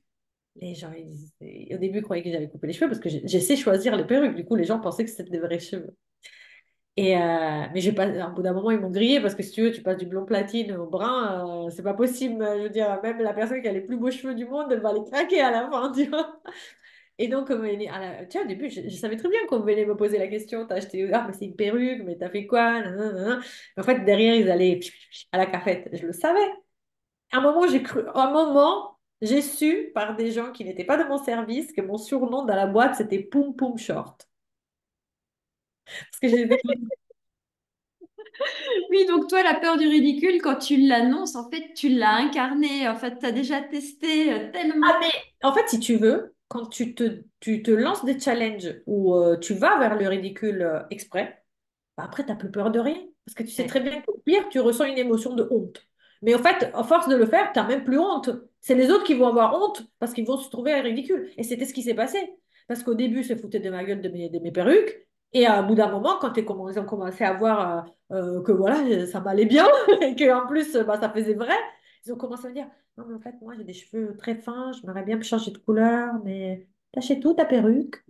Je peux me donner l'adresse. Et bah, c'est comme ça. T'as chez tout ta queue de cheval là, pour avoir les cheveux jusqu'à genre super longs alors que t'as les cheveux comme moi. Mais bon, du coup, ça fait super long. Pour les soirées et tout, bah, vas-y, je te le donne, mais t'inquiète. Il n'y a pas de problème. Donc finalement, en fait, et le truc, le pire, c'est que quand j'étais frappée aux portes, parce que on parle d'audace, mais même dans l'entreprise, on peut avoir de l'audace. Il y a de l'audace dans l'entrepreneuriat, en allant faire des partenariats, en allant frapper aux portes et tout ça. Mais il y a de l'audace aussi en tant que salarié. Je veux dire, combien de personnes veulent changer de taf, elles n'osent pas, elles veulent monter de niveau, elles n'osent pas même pas demander de... Et elles attendent que la méritocratie opère. Ça Ah marche. non, non, je connais pas de. Enfin, je connais quelques-uns, hein, mais c'est pas la majorité des patrons qui augmentent juste parce que comme ça, c'est fun et qu'ils se sont dit, tiens, un jour de bonté. Il a bien travaillé, je vais lui reconnaître ça, je l'augmente. Non, en règle générale, il y a une négociation avant, il y a le salarié qui est venu demander, ça a été vraiment, oui, c'est Ah, c'est pas dire ça. un bras de fer, mais ouais, il y a une demande. Il y a une demande, et encore plus quand tu veux changer de poste et qu'il n'y a pas beaucoup de Ouais. postes au-dessus, tu vois. Et ben, moi, j'ai pris mon téléphone et j'ai appelé le responsable marketing de l'époque et je lui ai dit, messieurs, vous ne me connaissez pas, je suis Aurora, vous voulez déjeuner avec moi, j'ai quelque chose je voudrais vous parler de quelque chose. Le gars, il a dit, oh, Aurora qui? Genre, il me connaissait pas, en fait. Et moi, je le connaissais de visu, quoi, je savais qui il était, mais lui, voilà, on était dans deux services différents. Imagine une grosse boîte comme ça. 1500 personnes à l'époque, ou 1006, bref, impossible, quoi. Et, euh, et donc, il m'a dit, bah, écoute, j'ai pas le temps pour un déj, mais par contre, si tu veux, on se retrouve au resto d'entreprise pour un petit déj demain. J'ai passé la nuit à refaire mon CV. Je suis arrivée, je vais intégrer le marketing. Et le gars il m'a dit, ouh, ouh, ok, donc je l'ai convaincu. Il m'a dit, écoute, Aura, pour le moment, je peux pas trop t'en parler parce que même les équipes de cette marketing ne sont pas au courant du remaniement que je suis en train de faire, mais patiente, je vais penser à toi. Il m'a rappelé au bout de 2 mois et demi, au bout de 3 mois, j'étais en poste, un autre poste, responsable des opérations spéciales et ensuite du trade marketing international au marketing. Et après, j'avais toutes les personnes, mes ex-collègues de l'autre service, qui me disaient, mais comment t'as fait? Bah, Ouais, t'as osé, j'ai pris le téléphone. t'as osé. Et j'ai osé en ayant mon poum-poum short et mes perruques. Parce que rien à foutre. Parce que je savais, encore une fois, je l'ai fait parce que je travaillais dans une boîte qui était une ex-startup, etc., jeune, moderne, etc. J'aurais jamais fait ça dans la banque. Je ne vous encourage pas. Enfin, si vous êtes dans l'assurance, oui, dans l'assurance, je l'ai fait aussi parce que j'ai fait un stage d'assurance quand j'étais en alternance. J'ai fait mon alternance dans l'assurance. Mais j'étais au marketing, donc j'étais protégée. Mais jamais, j'allais avec des pompons sur les bottes en poil. J'avais des bottes en poil blanches avec des pompons, comme tu sais, les trucs chinois qui mettent les bombes chinoises, les petites boules en poil, la blanche. Ben voilà, je les avais. Moi, je trouvais plus fun de ne pas les mettre dans les cheveux, mais de l'entourer autour de la cheville. Donc, j'allais comme ça dans l'assurance. Mais parce que j'avais 20 ans et que j'étais la petite rigolote et qu'en plus de ça, bah, j'étais au market, ça allait. Mais si j'avais été en front ou que je voulais évoluer dans l'assurance, jamais de la vie, je serais partie comme ça dans un entretien. Donc, encore une fois, Quand j'ai commencé ma carrière, donc c'était en cabinet comptable, on m'a ouais, gentiment expliqué que non, les jeans n'étaient pas les bienvenus. Donc en effet, il y a quand même le lieu où on peut et où on peut pas. exactement, exactement. Et donc, c'est après, c'est encore une fois, c'est à nous de dire, OK, mais moi, un endroit où je ne peux pas porter de jean de toute ma life, ça ne me convient pas, en fait. Ou, bon, oui, en fait, je m'en fous du jean. Je ne trouve pas spécialement confortable. Ça me... Voilà, du moment où je peux... Moi, par exemple, je dirais, moi, je m'en fous du jean. Du moment où je peux porter des belles robes noires à la sicilienne, classe, pencil skirt, avec un petit foulard hôtesse des l'air qui claque en couleur pour dire que je suis quand même différente des autres, ça me va. Donc, ça dépend aussi à chaque fois du caractère de la personne et des valeurs. Moi, du moment où on me permet d'exprimer du beau, peu importe la forme. Ah, j'avoue que quand j'ai monté ma boîte et que bah, du coup j'ai monté mon propre cabinet d'expertise Ouais, comptable, je ouais. me suis fait plaisir et j'ai enchaîné les jeans noirs. Exactement, parce que ça faisait partie de ta personnalité, donc c'était important que tu puisses t'habiller comme ça. C'est Mais tout ça. à fait. Mais ça, déjà, le fait de se dire, moi, j'assume. En fait. J'assume. Et J'arrive. j'aurais quand même une question, parce que du coup, on a parlé de communication, on a parlé d'oser, on a parlé de s'exprimer, on a parlé de ses propres valeurs, on a parlé de tout ça, donc qui sont clairement pour moi la deuxième dimension. Mais toi, tu es entrepreneuse. Oui. Et du coup, bah, tu te frottes à la troisième dimension, que sont les chiffres, que sont la gestion, et comment toi, tu gères ta boîte. Est-ce que tu vois ça d'une manière pareille que oser, c'est un jeu? Ou est-ce que c'est une corvée pour toi de faire tout l'administratif? Alors, pour le moment, je suis encore auto-entrepreneuse, donc j'ai pas encore des énormes structures à gérer. Je le fais. C'est pas une corvée, c'est pas le truc le plus fun, hein, faire l'URSSAF à la fin du mois, mais je le fais et je m'en accommode. Maintenant, en fait, j'aimerais bien pour la suite réussir un petit peu plus à optimiser, j'avoue. Mais je n'y connais rien. Concrètement, c'est vraiment mais à des années-lumière de ma zone de génie. Mais vraiment, je crois que le génie il m'a vraiment oublié. Il faut frotter plus fort la lampe. Ah non, mais là, je sais pas, il est parti, hein, mais il n'était pas là.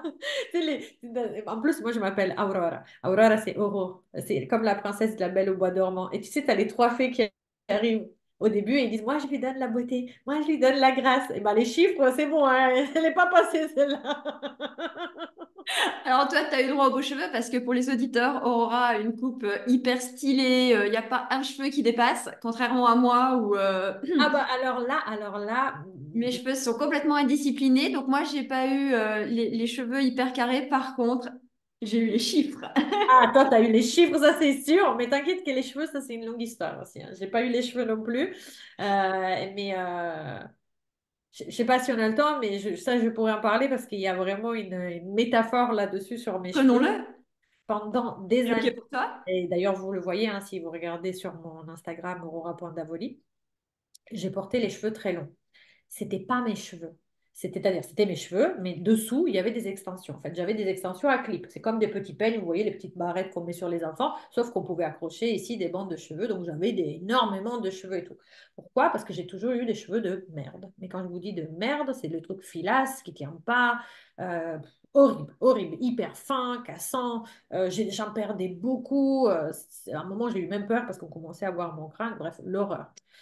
Et puis après, bon, tout à l'heure, tu parlais aussi des grandes réussites. La deuxième réussite, c'est le fait d'organiser une retraite à Bali. Donc, j'ai amené des femmes dans le but de monter un véritable projet. Donc, le thème, c'était My Big Project of Girl, de Girl Boss. Donc, à Bali, un mois d'octobre dernier.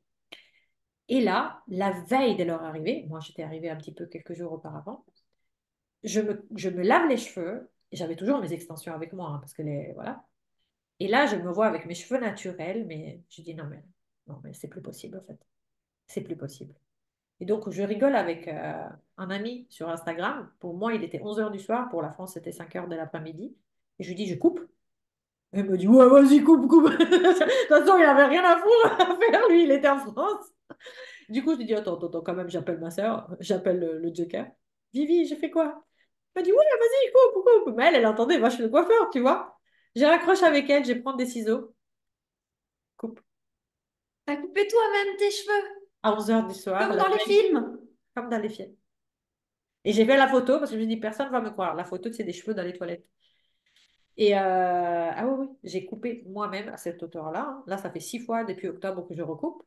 Et là, il s'est passé un miracle. Mais vraiment un miracle. Hein. C'est-à-dire que le lendemain, j'envoie la photo à mes copines. Et là, elles me disent, t'as fait quoi? Je dis, bah, j'ai coupé les cheveux.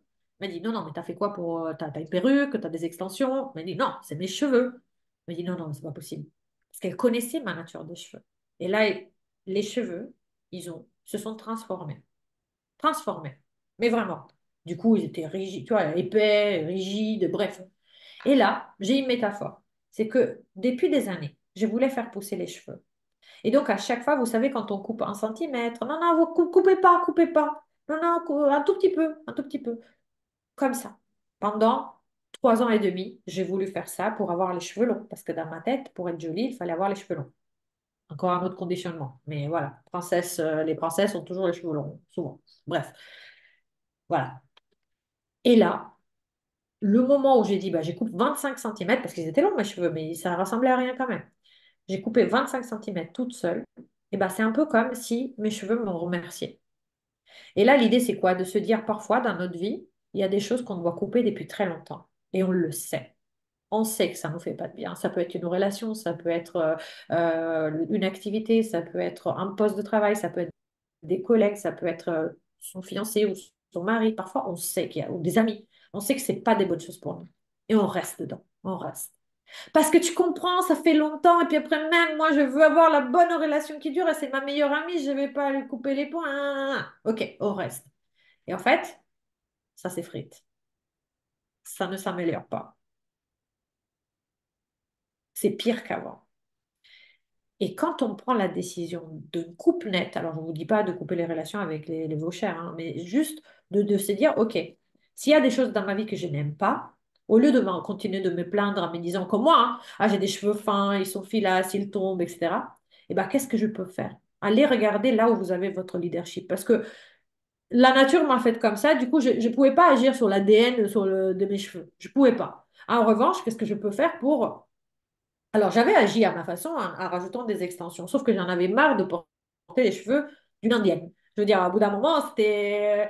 En plus, il faut les racheter parce que ça s'abîme. Tu les laves comme tes propres cheveux. Donc, bon, bref, c'est un budget. Mais mis à part ça, j'en avais marre d'avoir ces trucs dans la tête. Tu sais, quand, je sais pas, tu veux aller à la piscine, tu dois tout enlever.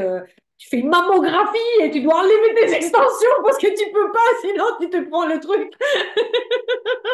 Et donc après, tu es dans la cabine et tu dois les remettre. Ça reste un centre du vécu. Hein. Parce que forcément, tu vas pas sortir dans la rue avec, si tu n'as pas tes cheveux, parce que tes propres cheveux sont trop dégueulasses pour les montrer au monde comme ils sont. En fait, tu assumes qui tu es, même sur des choses que tu n'aimes pas. Ça, c'est le plus dur. Parce que c'est facile d'assumer des choses quand on aime bien, mais quand on se déteste pour quelque chose, c'est très difficile de dire, OK, j'accepte. Et après, une fois que tu as accepté, ça ne veut pas dire, parce que les gens disent, mais souvent, si j'accepte, par exemple, je ne sais pas, si j'ai quelques kilos de trop, ça veut dire quoi? Bah, que je dois rester comme ça? Non, mais c'est une fois que tu as accepté, que tu t'apprécies même avec le poids que tu as maintenant, même avec l'âge que tu as maintenant, même avec le chiffre d'affaires que tu fais maintenant, et bah, c'est là où tu peux mettre en place des actions avec ce que tu as déjà, pas en te disant, je devrais, pourquoi moi, j'ai pas les cheveux épais des Asiatiques? J'étais à Bali. T'imagines combien de filles avaient des cheveux trop beaux. Et ça servait à quoi de dire, mais pourquoi j'ai pas les avec les cheveux comme elle? Et le truc magique, c'est que quand tu fais ça, en tout cas, moi, c'est une expérience vécue, et ben mes cheveux, ils sont devenus asiatiques. Mes cheveux, ils sont, comme tu dis, ils sont devenus rigides, ils sont devenus, ils Mais ils prennent. sont magnifiques. Enfin, oui, Merci. il y a Et du du coup, volume. il y a du volume, exactement. Mais ça, ils n'étaient pas comme ça. Et Ah, c'est au c'est fou. moment. Et en fait, c'est le premier pas. C'est un peu comme. Imagine, toi, tu as peut-être des personnes qui n'ont jamais pris soin de leurs finances et ils se disent, bah, je suis endettée, j'ai encore le remboursement du prêt étudiant et là, je veux me lancer dans l'entrepreneuriat, mais j'ai pas d'argent, je voulais faire cette formation, comment je fais? Je me suis endettée. Nanana. Ok, regardons vraiment, elles sont où tes dettes? Est-ce qu'on peut je sais pas, les échelonner, je sais pas comment on peut dire. Échéancier. Enfin, oui. Échéancier et échéancier. Est-ce qu'on peut, voilà. Voilà. Et là, en fait, tu acceptes la situation. Tu arrêtes de tourner autour, comme moi, je me rappellerai toujours, parce que c'était un peu mon cas, dans I Love Shopping, tu sais, le bouquin et le livre. Et en fait, il y a eu aussi le film. Et la fille, en fait, elle avait des placards qui vomissaient des fringues. Et du coup, et surtout, et après, elle avait les tiroirs qui vomissaient de factures à payer parce qu'en fait, elle s'était endettée. Non, moi, j'ai pas eu ça, mais par contre, les placards qui vomissaient, oui. Et du coup, le truc, c'est qu'à chaque fois qu'elle voyait une enveloppe qui arrivait, elle savait que c'était un créancier. Et du coup, genre, elle foutait tout ça dans le même tiroir, elle voulait pas voir. Et ben, tant que tu es là, bah, tu n'arrives pas à changer la situation, ça va pas changer. Ça va pas changer. C'est Donc, ça. Moi, j'ai des clients pour le coup qui sont comme toi en micro-entreprise et quand il vient le temps de déclarer leurs chiffres, ils se sauvent en courant, ils font pas leur déclaration, sauf qu'à un moment donné, ils se font rattraper. Et c'est là que ah ça ouais. pique. Moi, je me suis fait mensualiser, je déclare tous les mois. Comme ça, je me suis dit, aucun souci. Je veux dire, je ne veux pas avoir à le faire a posteriori tous les mois. C'est fait, hop, on n'y pense pas. C'est carré. Ouais, et je me suis fait avoir parce qu'au début, maintenant, l'URSSAF te permet, en fait, là, il t'oblige, entre guillemets, à payer maintenant, parce qu'ils te disent payer maintenant et tout ça. Avant, c'était un peu ambigu, tu avais un truc où tu avais l'impression d'avoir fait la déclaration et eux, ils devaient te prélever après. Mais si tu cochais pas la case en bas, ils le faisaient pas. Et du coup, après, tu te retrouvais avec des dettes, alors qu'à la base, toi, tu avais fait ta déclaration mensuelle, donc tu comprenais pas. Ouais, il Moi, y a je vraiment deux étapes. Faire la déclaration et payer la déclaration. Exactement, exactement. Et là maintenant c'est clair. Avant c'était pas clair. Et, du coup maintenant c'est encore plus clair. Bref, ok, bah tu sais que tu as de l'argent qui sort, bah tu te dis ok, bah je paye. Mais au moins c'est fait. Hop. C'est ça. C'est en fait, ouais, j'aurais même tendance à dire, quand tu l'encaisses, il faut vraiment penser qu'il y a une partie qui ne t'appartient pas. Mais exactement, exactement, Ça exactement. s'anticipe. C'est dans la fixation de ton prix, en fait, déjà. Exactement. Donc, ok. Donc, il y a ça.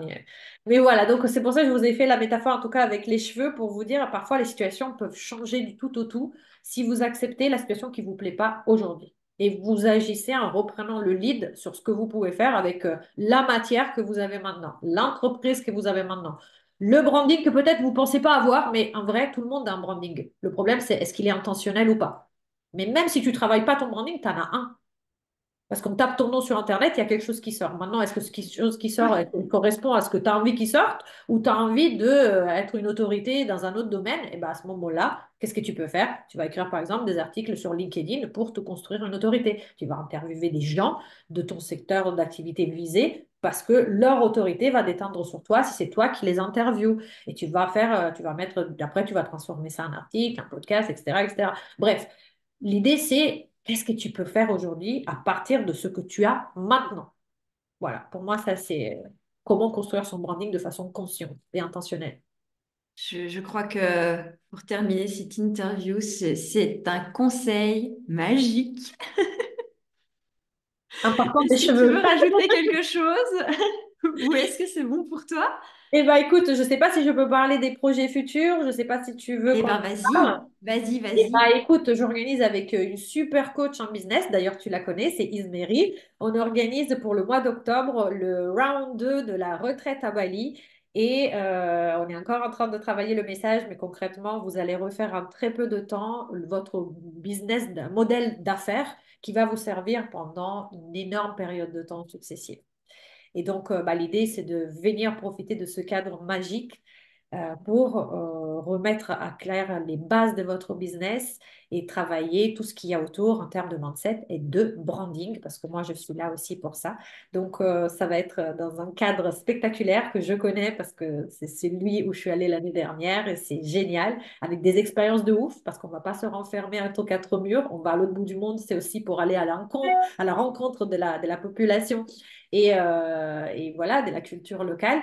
Et ça va être exceptionnel. Donc, ça se passe au mois d'octobre, mais on prend déjà les résas à partir de maintenant et ça vise les entrepreneuses qui aujourd'hui, elles sentent qu'ils ont ce business model qui ne leur correspond pas vraiment. Et plutôt que continuer encore une fois à faire des choses qui ne vous correspondent pas, c'est peut-être le temps de remettre à plat le business et de construire des bases solides pour pouvoir décoller par la suite. Et on ne va pas vous lâcher parce qu'il y aura aussi un accompagnement pour la suite. Yeah. Et profiter d'un cadre magnifique parce que franchement, l'Indonésie, c'est somptueux. C'est magique, ouais. Ouais, et ne vous inquiétez pas si vous avez peur, vous n'avez jamais voyagé si loin. Moi, l'année dernière, j'ai eu des femmes qui ont fait leur passeport pour la première fois pour pouvoir sortir d'Europe.